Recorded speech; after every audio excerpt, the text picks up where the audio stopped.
Hello friends, welcome to teachers maker. मैं उजाला सिंह आपके सामने लेके आई हूँ सीडीपी का एक नया टॉपिक। तो आज का जो हमारा टॉपिक है वो क्या है? कोहलर के सूझ का सिद्धांत। इसके पहले हमने और भी टॉपिक्स डिस्कस किए हैं, जैसे कि अधिगम डिस्कस किया है हमने थॉर्नडाइक के नियम और उनके सिद्धांत डिस्कस किए हैं, वृद्धि एवं विकास डिस्कस किया है। तो ये सारी चीज़ें आप जाके देख लीजिए। किसी भी टीचिंग एग्जाम की अगर आप तैयारी कर रहे हैं तो ये सारे सेशंस आपके लिए बहुत ही ज़्यादा इंपॉर्टेंट होने वाले हैं। तो हम क्या कर रहे हैं, सीडीपी को बिल्कुल ही बेसिक लेवल से सीखने की कोशिश कर रहे हैं और इसमें आज हम कोहलर का सूझ का सिद्धांत करेंगे। ये बहुत ही छोटा सा टॉपिक है, ये सिद्धांत बहुत छोटा है लेकिन बहुत ही ज़्यादा इम्पॉर्टेंट है।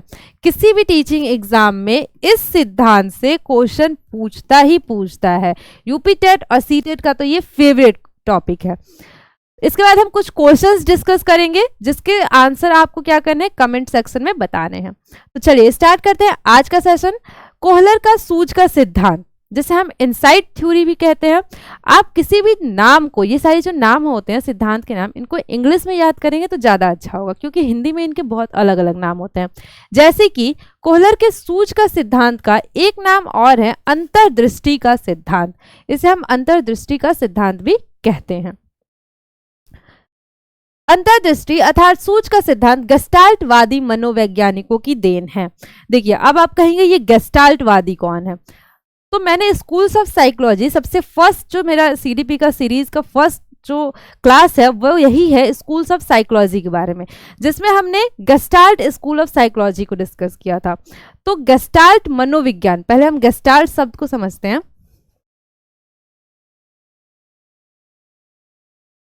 गेस्टाल्ट मनोविज्ञान की एक संप्रदाय है। ये एक संप्रदाय है जिसका अर्थ क्या होता है? गेस्टाल्ट को हम देखें तो ये जर्मन भाषा का शब्द है। जर्मन भाषा का शब्द है जिसका अर्थ होता है, इसका अर्थ होता है समग्र, समग्र कह लीजिए या संपूर्ण। ये इसका अर्थ होता है, समग्र या संपूर्ण। इस गेस्टाल्ट सिद्धांत को, हम गेस्टाल्ट सिद्धांत की बात कर रहे हैं, इसको हम संपूर्णवाद का सिद्धांत भी कहते हैं। संपूर्णवाद या समग्रवाद। तो ये गेस्टाल्ट के बारे में, ये स्कूल ऑफ साइकोलॉजी या मनोविज्ञान की एक संप्रदाय है जिसके जो जनक हैं, इस संप्रदाय के जनक कौन है? तो वर्दिमर। और इनके सहयोगी कौन थे? कोहलर और कोफका। तो वर्दिमर इस स्कूल ऑफ साइकोलॉजी के जनक हैं और जो प्रयोग किया इन्होंने, इस पे जो प्रयोग हुआ वो किसने किया? कोहलर ने किया। तो इस प्रयोग को क्या कहते हैं? कोहलर के सूझ का सिद्धांत। इन्होंने एक सिद्धांत दिया जिसे सूझ का सिद्धांत कहा जाता है। कोहलर के बारे में एक और बात आपको ध्यान रखनी है कि एक गेस्टाल्ट साइकोलॉजी बुक है।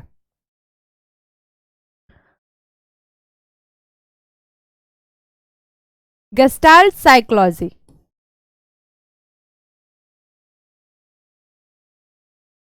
ये बुक किसने लिखी थी? तो ये बुक है कोहलर की।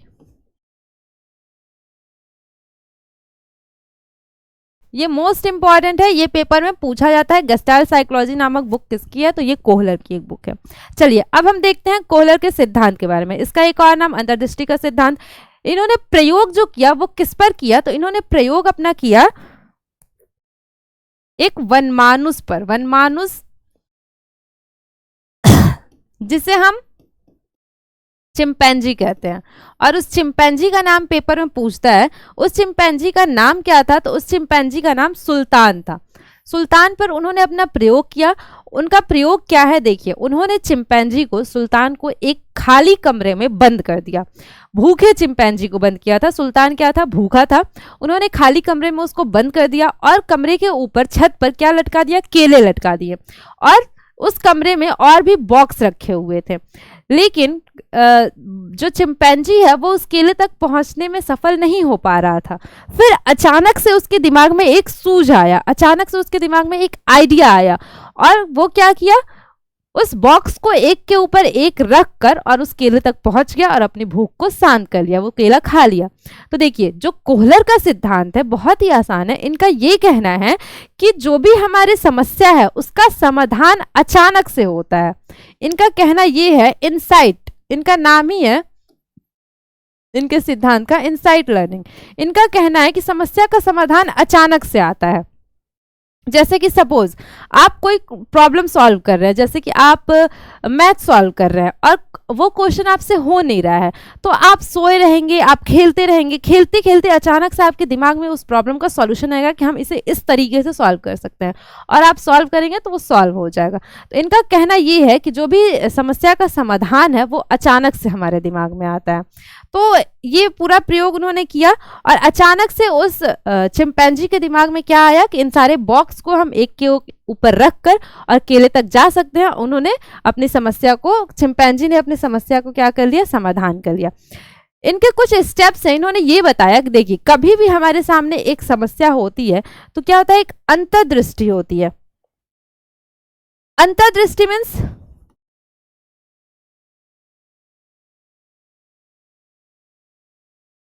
विचार आता है, हमें समस्या के बारे में विचार करते हैं हम, तो हमारे अंदर एक सूझ आता है। सूझ मीन्स हम एक विचार आता है कि हम उस समस्या को कैसे सॉल्व कर सकते हैं। विचार आता है, फिर हम उसको अप्लाई करते हैं, सूझ करते हैं, यानी कि उसको प्रयोग करते हैं और फिर समाधान हो जाता है। तो इनका कहना यह है कि बच्चे को कुछ भी सीखने के लिए सबसे जरूरी है समस्या का होना जरूरी है। बच्चे के सामने समस्या को रखा जाएगा तभी बच्चा कुछ भी सीख सकता है, और समस्या का समाधान जो होता है वो हमेशा ही अचानक से आता है। जैसे कि थॉर्नडाइक ने ट्रायल एंड एरर मेथड दिया, त्रुटि एवं प्रयास का सिद्धांत, लेकिन इन्होंने क्या कहा कि नहीं, बच्चा बार बार किसी भी चीज को कर कर नहीं सीखता है, बच्चे के दिमाग में अचानक से वो आइडिया आता है और वैसे वो सीख लेता है। इसके अलावा हम देखें तो शिक्षा में इसका क्या महत्व है, हम बच्चों को इस सिद्धांत की सहायता से कैसे कुछ सिखा सकते हैं। तो इनका कहना यह है कि सूझ के द्वारा बालक समस्या का हल कर सकता है। बालक के सामने कोई भी आप समस्या रखिए, वो ट्रायल एंड एरर मेथड से नहीं, बार बार उसको कर कर नहीं सीखेगा, बल्कि सूझ के द्वारा उस समस्या का समाधान कर लेगा। अचानक से उसके दिमाग में एक सूझ आएगी और उस सूझ से वो समस्या का समाधान कर लेगा। नेक्स्ट, सूझ के लिए समस्या का होना अति आवश्यक है।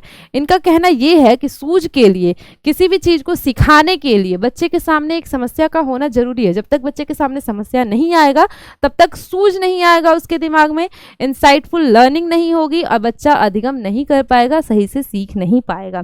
पाठ्यक्रम निर्माण में भी इनका सिद्धांत जो है बहुत ज्यादा सहायक होता है। चलिए अब हम डिस्कस कर लेते हैं क्वेश्चंस के बारे में। बहुत ही थोड़े से क्वेश्चन है, 3 क्वेश्चंस मैंने आपके सामने रखे हैं। इसके आंसर आपको क्या करना है, कमेंट सेक्शन में बताना है। सबसे पहला क्वेश्चन ये है कि गेस्टाल्टवाद के जन्मदाता, जो school of psychology, gestalt psychology या गेस्टाल्ट मनोविज्ञान का जो संप्रदाय है, उसके जन्मदाता कौन है, ये आपको बताना है। सेकंड है सूझ का सिद्धांत का अन्य नाम, सूझ के सिद्धांत का दूसरा नाम कौन सा है, ये आपको बताना है। इसके अलावा सूझ का आधार क्या है, कभी भी सूझ किस बेस पे आता है, सूझ हमें आता है, कोई भी आइडिया आता है तो उसका आधार क्या है। ये थोड़ा सा हार्ड हो गया, इसका आंसर मैं आपको बताती हूँ। सूझ का आधार जो होता है वो कल्पना होती है। कभी भी हम कल्पना करते हैं, चिंतन करते हैं, उस समस्या के बारे में सोचते हैं, तभी क्या होता है, उसके इमेजिन करते हैं उस समस्या को या फिर उसके बारे में सोचते हैं, तभी क्या होता है, सूझ आता है हमारे दिमाग में, हमारे दिमाग में आइडिया आता है। तो ये हमारा कोहलर का सिद्धांत खत्म होता है यहाँ। इससे रिलेटेड आपको कोई भी डाउट हो तो आप कमेंट सेक्शन में पूछ लीजिएगा। वीडियो अच्छी लगी तो वीडियो को लाइक कर दीजिए एंड जुड़े रहे हमारे साथ ऐसे ही। Thank you for watching.